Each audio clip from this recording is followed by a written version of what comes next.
Jang. Naon bos? Dengekeun heula Jang aing. Kadang aing sok berpikir Jang. Urang teh pirakuek terus-terusan ngadahar duit haram. Jeung piraku nganafkaan pamajikan make duit haram. Ek nepi ka mana Jang urang teh hirup teh terus-terusan kieu? Ek nepi ka mana? Hah? Coba ku sia pikir.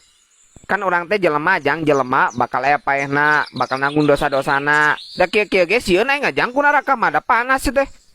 Nya terus kumaha tuh bos? Ek pensiun aing Jang. Bodoh ari maneh mah dituluykeun heg, rek ngilu jeung urang heg. Mun pensiunnya ka mana bos? Urang dagang kalapa ya nama Jang. Sesuai jeung passion urang kuda kadek bener teu?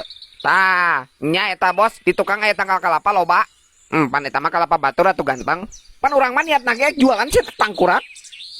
Atuh sarua jeung bohong mah ari maling kalapa batur mah waduk. Nya bosnya. Geus saya nama leleutikan heula Jang. Nu penting mah halal, manfaat, berkah. Nya. Jang, tahan eta cenah mah Jang. Berkah penting halal, berkah manfaat.